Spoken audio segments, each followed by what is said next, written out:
دغه تعلیم کول په پاکستان کې تر ټولو زیات وخت ضایع کوي. زما فکر دا دی په پاکستان کې تر ټولو چې زیات وخت ضایع کیږي هغه په تعلیم باندې ضایع کیږي. ولې؟ هغه وجه دا ده القان شته په کالج یونیورسټۍ کې هر یو داسې دی چې کمپیوټر دی. کمپیوټر صحیح تر کمپیوټر کم نه دی. غریب دی، بېوسه دی، بیچاره دی. شاته سور چې دی بولي سپارش نه لري او روپۍ نه لري. چې سپارش روپۍ نه لري دا هلک محنت وکوي بیا بل ورځ چې بیا کله د امتحان ځای رالی، د ډګرۍ ځای رالی، د کامیابۍ ځای رالی، د سند ځای رالی، د پوسټ ځای رالی، دی چیش نه لري. شاته غټ سړی نه لري چې سپارش یې وکړي. دی چیش نه لري، دی روپۍ نه لري چې رشوت ورکړي. قرار هغه نااهله هلک چې ټول عمر په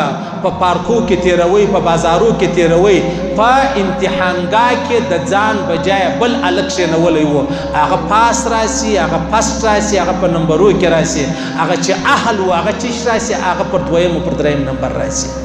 دا ظلم دی که نه دی؟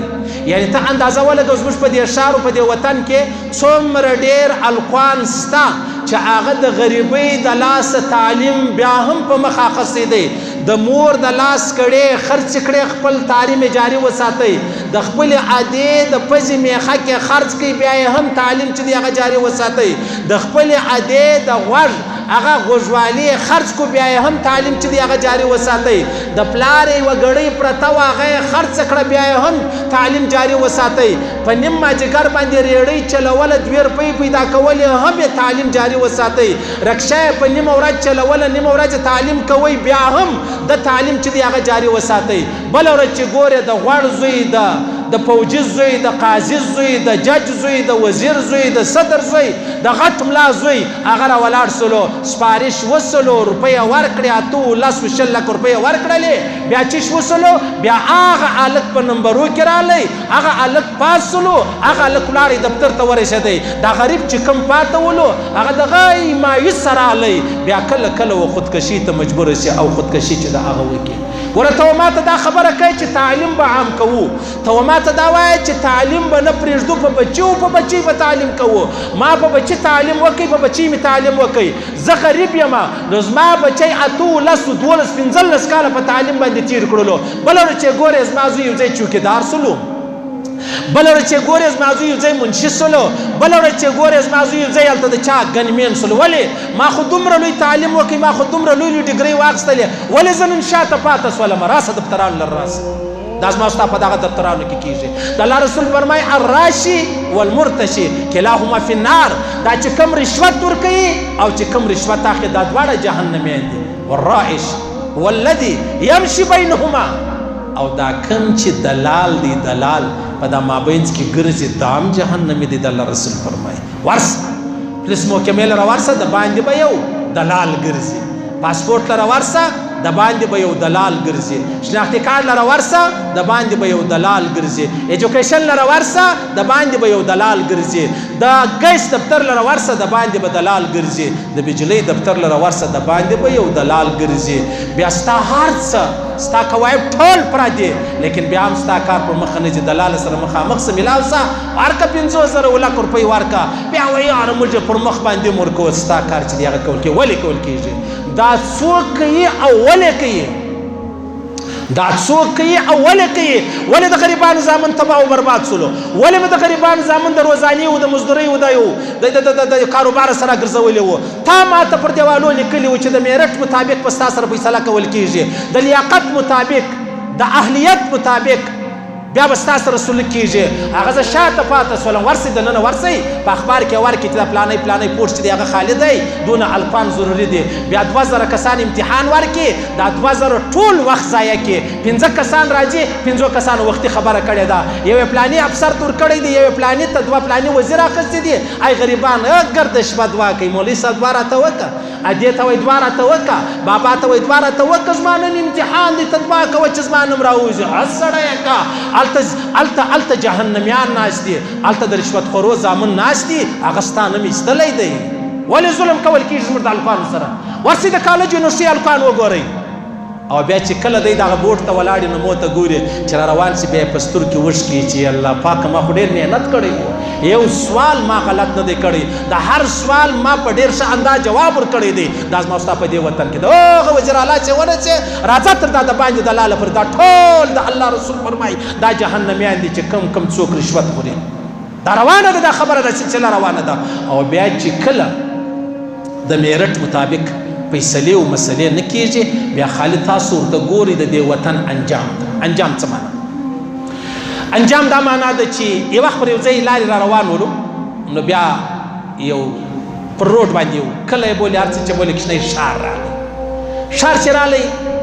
هلته د یو کلینیک و ډاکټر خپل نوم لیکلی و نوم یې در اوسه پورې په یاد دی لاندې خو نو دوی ډګریان یې لیکلي هغه خان و پلانی و لندن بل د چیش لیکلي و د لاندې ورسره لیکلي و ماهر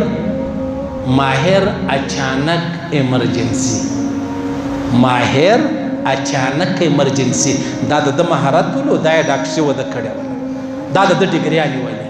ها بیا چې کله د میرټ مطابق خبرې نه کېږي بیا به د غاښو ډاکټر را ولاړ سي هغه جوړ غاښ به دې وکاږي ناجوړ به د هلته پرېږدي هغه اسلم رساني ټویټ کړی و هغه زبردست کله مجلس کوي اول پاکستان دی وطن دی چې چاته میسیج ورکړي بیا به ټلیفون ورکوي چا میسیج وګوره میسیج چاته ورکړي بیا به ټلیفون پسې کوي چې میسیج وګوره نو دا ټویټ کړی و هغه ویلی د بنګلادیش الفانو ځوانانو د کالجو د یونیورسټۍ په وطن کې انقلاب راوستی زموږ د وطن الفان د مړو عطر ولګوي بیا راسي هلته د انجونو د کالجو مخ ته ولاړي هغه انقلاب راوستی بنگلادیش الکانو زما استاد والا څه کوي رسالي وایي د مړه عطر ولګي بیا راسي د انجونو د کالجو مخ ته ولاړې دا د مهارت دی دا لیاقت دی دا تعلیم دی بس مالدار غوړان هغه به رواني پر مخ غریبان به رواني پر شا باندې دا نشي کېدلی دواړه نه کېږي رحمان یا بیاسی یا بیزار دواړه نه کېږي دا نشي کېدلی چې ته غریب یې تعلیم دې وکړي ته به ځای ځان رسوي نه ته به په خپله غریبي کې چوکیداري کوې بل هغه د نااهله زوی هغه چې په دنیا کې په الله او په رسول یې سر نه خلاصېدی په تورو په سپین یې سر نه خلاصېدی نن ورس هغه په دفترانو کې ناست دي بیا د دغه دفترانو لوی افسران راواخه هغه اتلس نولس شل ګریډ راواخله خپله نااهله یې انګوټه چاپي هغه پیچ یې کوم بولي سکیټ شي هغه ټول عمر سره یوه خوا بله خوا ته کوي او ژوند دی دا وطن به قطعا یو قدم پر مخ باندې نه ځي مه کوئ استادانو د اسکول ماشټرانو د کالج ماشټرانو ذموارو مه کوئ ظلم مه کوئ بد مه کوه د غریبانو د زامنو سره بد مه کوئ ظلم مه کوئ او ظلم مه کوئ او دا زموږ خلک نو بیا د ملا په میرټ باندې بیخي ډېر غښتلي دي څنګه کوي ملا ته ملایي ورکوي رالو 50 ملایان هلته ناست دی د یو خیرن زوی چې د الله او د رسول د خدای فرق نشي کولی ابل ما ته ټول کمنول مالې سړی راغلی و راځه څه خبرې ډېرې وکړلې مالا حاجي صاحب سره اوږده وایم نه به د پیسو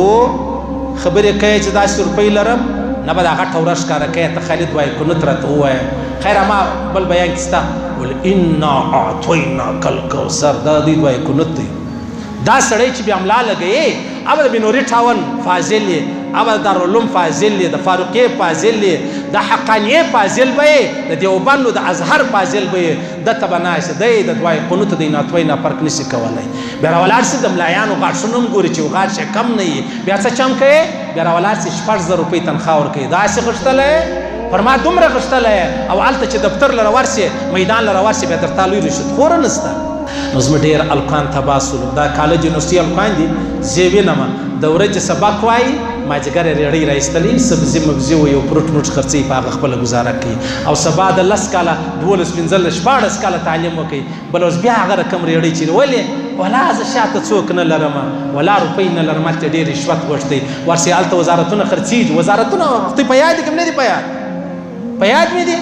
بیا دلته ورسې پوسټونه خرڅېږي په 15 لکه په 8 لکه په 10 لکه تنخوا یې څو ده 1 لکه بیا په 1 کروڑ روپۍ باندې دا خرڅېږي په یو نو دا چې سبا راغلی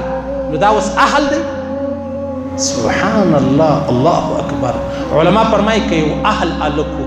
لایق الکو تعلیم یافته الکو ډېر ماهر و په د خپل فن کې بل نه کم د کار نه جوړ دی رشوت یې جنې غوښتې بیا د ته دا سیټ ورکوئ دی و الله سره خبر دی ته د دا سیټ وړ یې که یا